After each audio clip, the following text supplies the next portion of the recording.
TV47 with me, Muthoni Maina. I hope you're having a fantastic day so far. Do send us your feedback at TV47 Kenya across all social media platforms with 22047 being our SMS line.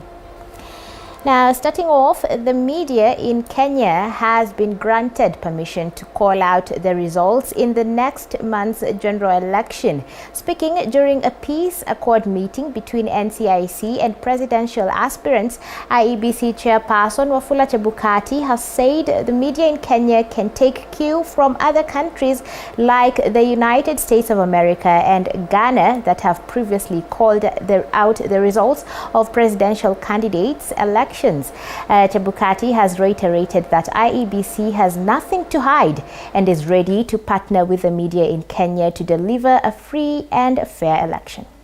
Center and even at the polling stations. Remember, results at the polling station are final. So, candidates, agents, please get your copies. Media, please get copies. Let all of us have copies of the results. We meet at the tallying centers. It's a question of which results are correct. Of course, at the end of the day, it's only the commission that will declare the winner. But the results are not the preserve of the commission. The results are for every Kenyan. Let all of us have the results. The commission is telling candidates, media, agents, observers, get copies of the results. Take a photo, an image of the result and do your own tallying.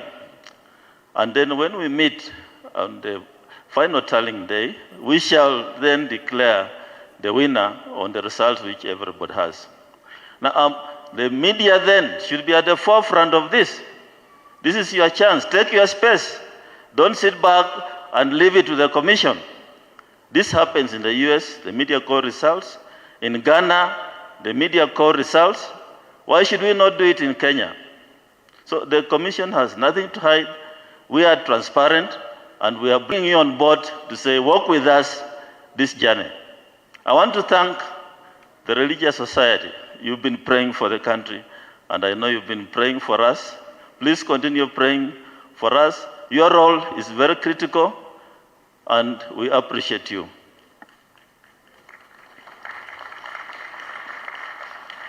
Let us all walk this journey together.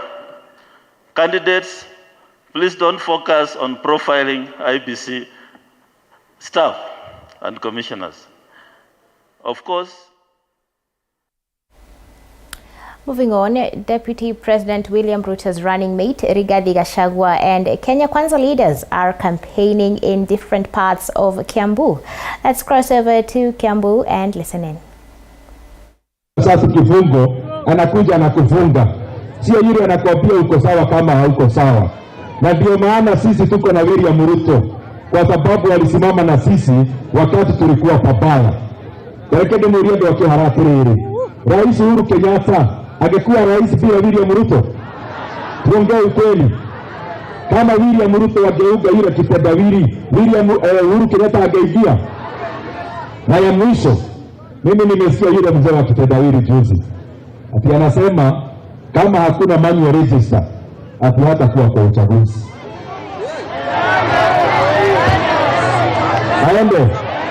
Aende.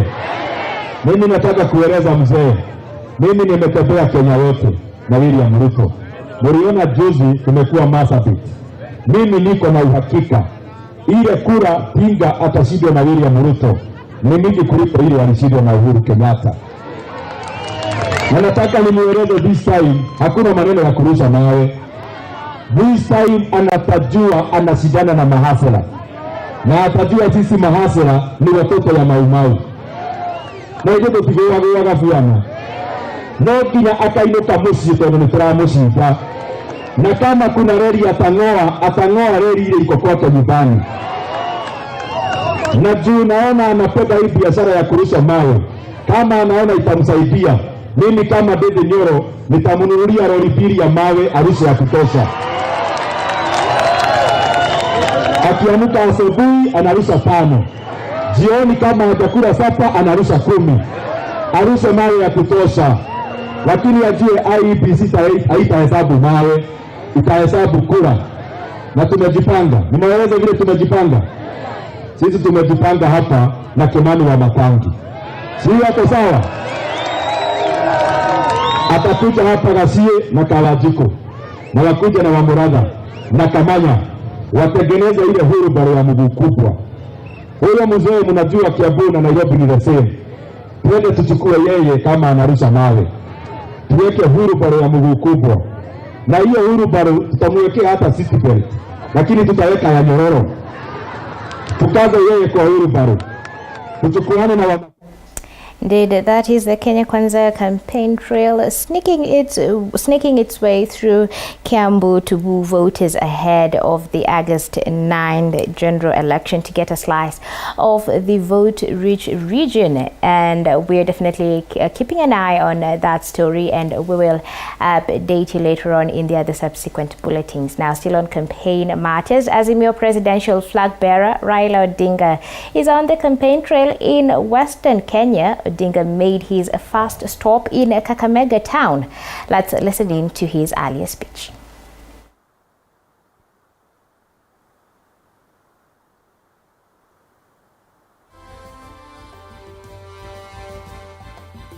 They will say more. But I just want to say that as we are coming, that before end of December, Mumias Sugar Company will be fully operational, employing people. That is our interest. And we know with the appointment of our government, this opportunity to welcome you, those who have come from outside this county, welcome you to Kakamega County.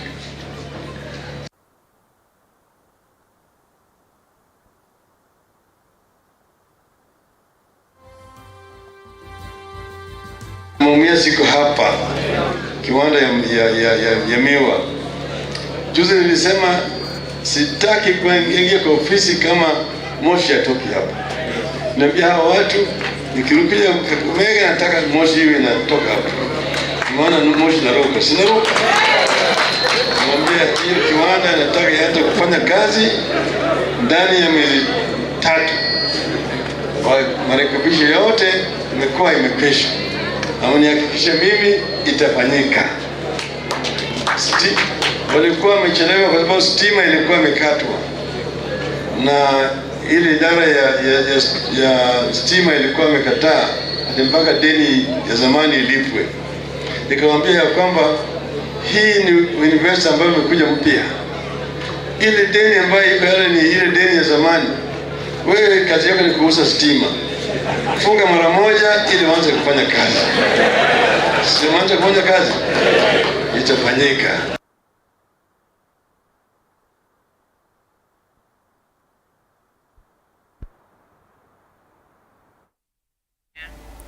Moving on, Azimio la Umoja One Kenya running mate Martha Karua is meeting women leaders drawn from different parts of the country at the Catholic University of Eastern Africa for the 1 Million Women for Karua initiative. Karua is accompanied by Azimio la Umoja presidential candidate's wife, Ida Odinga, to rally women behind Odinga's presidency. Yes, the theme is a million or 10 million women for Martha. Martha may not be your name, but this is your journey too. This is about you, not about me. Without the mamas, the voices of women demanding for space, there would be no Martha. There would be no position of running mate in a leading formation. There would not be so many elevated to the spaces they today occupy. This is a culmination of the journey of every single woman of Kenya, and it's not just about post-independence, it's before. If you listen to the stories of your mothers, of your grandmothers, you will know that in their daily struggles, they were struggling for recognition, for space, recognition of their humanity, recognition of their leadership, recognition for space. This is a culmination of the toil of women for years, and we are not yet done. We are still on the journey. So we are here today to energize ourselves, to reinvigorate ourselves, to identify ourselves with this journey as our journey, to own it, and to go and work in every nook and cranny. Indeed, that's just a brief insight of a culmination rolling out the red carpet for Karua to bolster the political participation of women, strengthening their leadership and influence in the political sector and public service. Moving on, Kajiado Governor Joseph Ole Lenku has continued his campaigns at Kajiado County, urging residents to vote for Azimio candidate Raila Odinga, saying it's in Azimio where they will get better services. Further, Lenku drummed up support for a 6-piece voting to ensure the party is strengthened in the region, saying they will be assured of a good share once Azimio government ascends to power.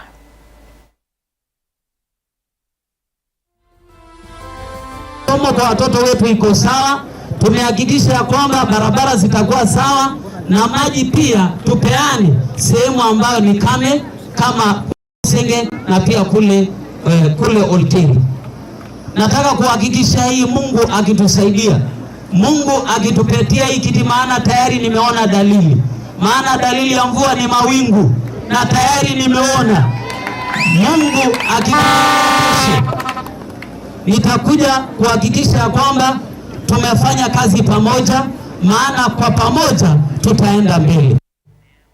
Moving on, Education Cabinet Secretary Professor George Magoha has asked ministry officials in the Education Ministry overseeing the construction of CBC classrooms that they should keep off politicizing the implementation of CBC classrooms, saying that 3,500 CBC classrooms are expected to be completed in the next 4 weeks. Speaking in Kisumu after a ground break of CBC Phase 2 classroom at Otieno Oyo High School, Magoha has said they will not be held hostage by cheap politics and politicians who want to overrun the CBC, adding that children who will not be using the classrooms do not belong to any of the political outfit, assuring private school parents that the government will assist private schools to ensure they build and implement CBC classrooms as required.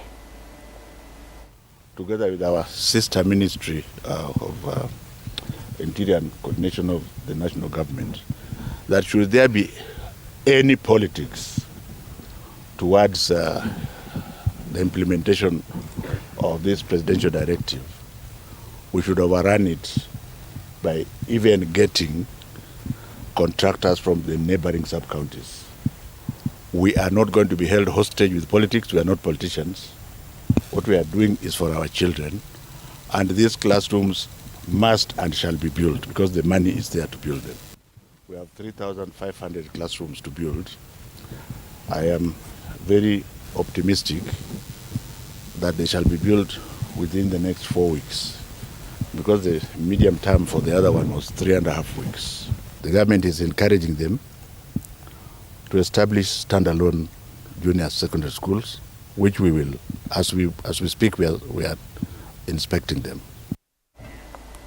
Now, Muslims in Mombasa County have commemorated the EID UL ADHA celebrations with prayers that took place early in the morning. Speaking after the prayers, the organizing secretary of the Council of Imams and Preachers of Kenya, Sheikh Mohammed Khalifa, has urged all Muslims to remember the less fortunate in the society. He has further called out on Kenyans to maintain peace as the country gears towards the August general election. EID UL ADHA is a Muslim festival that marks the culmination of the annual pilgrimage to Mecca and commemorating the sacrifice of Abraham. It is marked by slaughtering an animal. However, a section of residents have lamented the hike in goat prices amid the hard economic times. Kila Muislamu analinda damu ya mwanadamu yoyote katika dunia hii, kutokubali kumwaga damu ya mtu yoyote. Ndio maana Mwenyezi Mungu akaiweka siku ya leo ni siku ambayo kwamba ya kuchinja mbuzi, kondoo, ng'ombe, ngamia. Hiki kichinjo cha leo ni kwa sababu fidia Mwenyezi Mungu ameileta ili kuondosha hukumu ya mwanadamu kuweza kumwaga damu ya mwenzake, na ikaletwa badala yake kuchinja.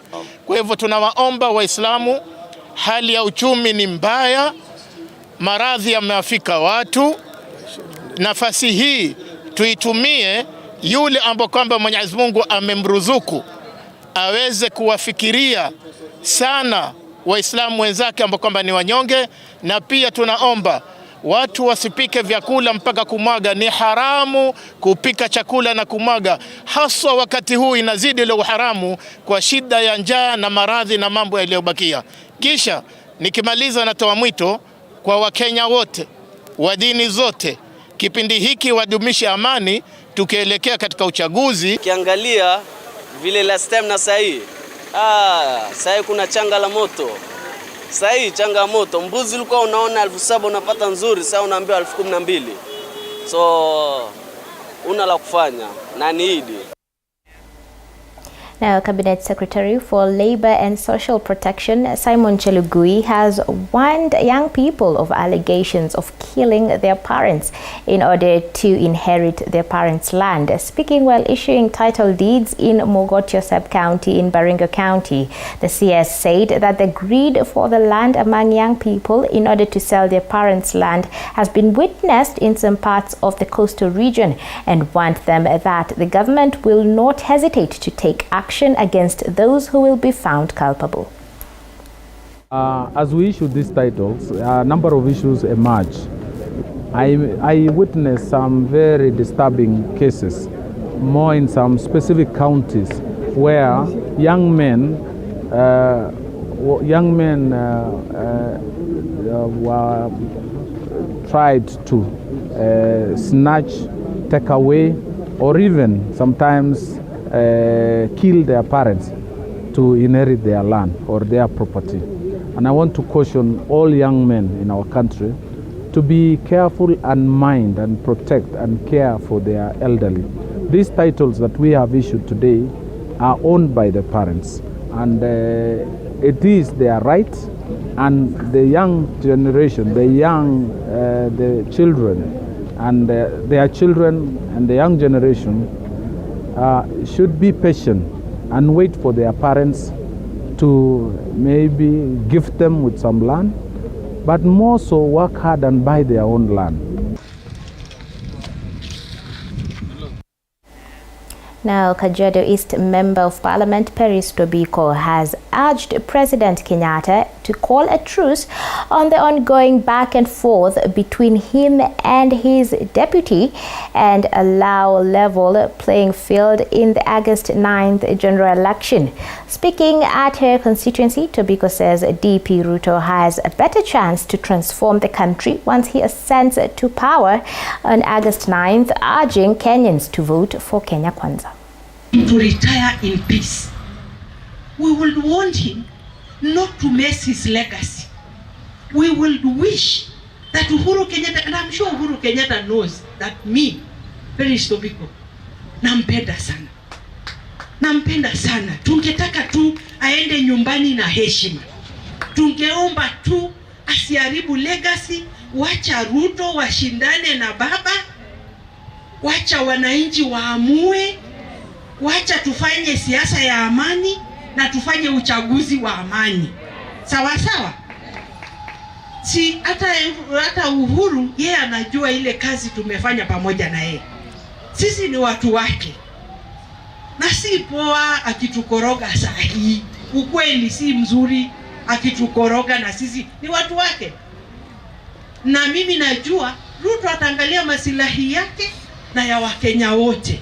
So mimi ningesema badala ya kutupiana maneno kidogo kidogo, tunampenda, aende akae nyumbani kwa heshima, bado atafanyia kazi Kenya kazi sababu he's a young man, lakini sahi ni wakati wa Williams. That report takes us for a very short break. We will be right back with more. To keep it right here.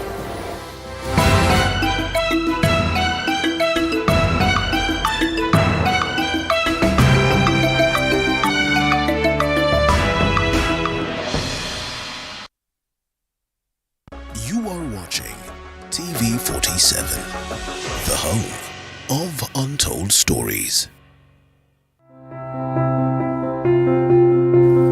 Namaste. Advaita Sarva Bhutanam, says Lord Krishna in Bhagavad Gita, means love all. Loving all is full expansion to our true potential. In this spirit, we appeal to all Kenyans to mind and love each other despite our various differences.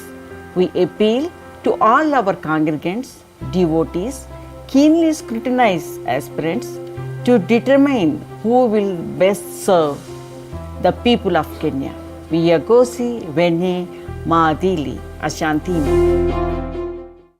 You are watching TV47, the home of untold stories.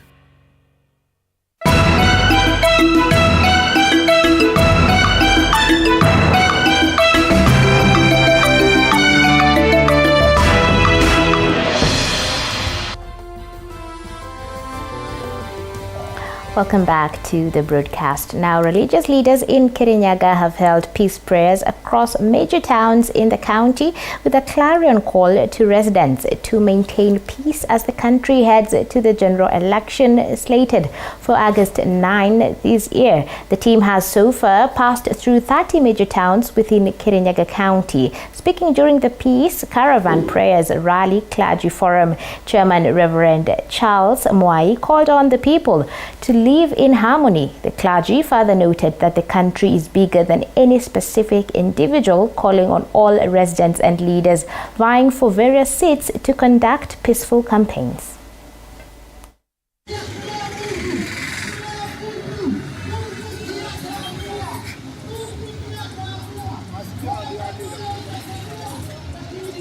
Tulianza msafara huu jana na tumeendelea katika sub-county zote za Kirinyaga, na leo tuko hapa katika mji huu wetu wa Mwea kutangazia watu waweke amani kabla na baada ya uchaguzi. Kuwe na amani, kwa sababu tunajua bila amani hakuna maendeleo. Sisi tunasema tunachagua yule Mungu ambaye amechagua. Tunaomba Mungu atuongoze, yule ambaye Mungu ameamua ndiye atakaye tawala nchi. Kwa hivyo kama wachungaji tunatangaza watu waweke amani. Kila mtu ako na kula yake. Unajua yule umeamua kuchagua, jua ya kwamba mwishowe Mungu ndiye atakayeamua. Kwa hivyo wachungaji tumesema watu waweke amani. Wanasiasa tunasema ya kwamba watu wapinge na wakatae wanasiasa wa kugawanya na wanasiasa ambao wataleta furugu katika nchi yetu ya Kenya. Tukatae roho ya kugawanyisha watu na roho ambayo ni ya kuleta fujo katika nchi ya Kenya. Now, Muslims in Kilifi County wants the incoming county government to consider their learners in madrassas for bursaries like the rest of the beneficiaries who are non-Muslims. Speaking at Juaba Hall when they represented a raft of demands to Kilifi's ODM gubernatorial candidate Gideon Mungaro, the leaders said that the current regime locked them out of the bursary scheme. They also demanded that both the national and county governments should consider employing teachers in Madrassa. Mungaro assured them that they will be considered for different sectors in his administration, despite the perception that the Muslim community has been given a raw deal by previous leaders, giving his example when working with Malindi Mayor, then serving as Malindi MP and later Kilifi North MP.